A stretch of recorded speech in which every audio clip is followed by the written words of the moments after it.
શરૂઆતમાં તો દીકરી સહિત પરિવાર પોતાની ઢોંગ લીલા પર પડદો ઢાંકી રહ્યો હતો, પરંતુ જયંત પંડ્યાએ એક પછી એક પોલ ખોલવાનું શરૂ કરતા અને આકરા થઈને પૂછપરછ કરતા જ દીકરીએ તેના માતા પિતાની પોલ ખોલી નાખી, કારણ કે બધો જ ખેલ ખુલ્લો પડી ગયો.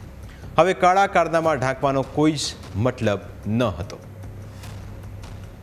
નાખી દીધા એટલે પછી ઉઠાડી દીધી કે નહીં પછી તારે તો ભણવું હતું ને? હા, મારે ભણવું. તારે ભણવું તો તને ઉઠાડી મૂકી, બરાબર? એટલે તારી આવી જિંદગીમાં તને નાખી દીધી. પછી શું થયું? પછી ક્યાં ક્યાં કેટલી જગ્યાએ પધરામણી કરી?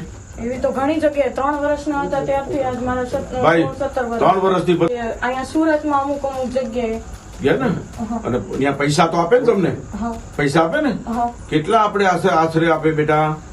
જે હોય ભેળિયામાં 2151 રૂપિયા મૂકે, પછી કદાચ કીધું હોય કે માતાજીના નિવેદના આતે તો એ બધા મૂકે. એટલે 21,000 10,000 કેટલા? એવી રીતે 11,000 કોઈકને વાળંદનું કીધું હોય કે આતે તો એના 11,000 21,000 એવી રીતે કે ને?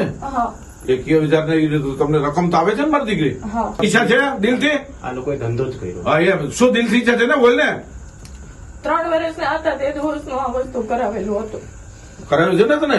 પરાણે જ કરાવ્યું. 3 વર્ષની હતી ત્યારથી આ કપડા પહેર્યા. મારી હતી? કોને મારી હતી? મારો ભાઈને મને આંખમાંથી લોહી કાઢી નાખ્યા હતા. શેના માટે? બસ મેં આ કપડા કાઢી નાખ્યા ને એટલે.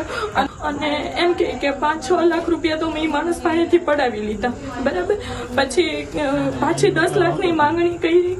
એટલે કે કેજો હવે મારા મમ્મી પપ્પાની લોકો મને કરાવે તો પછી હું શું કરું?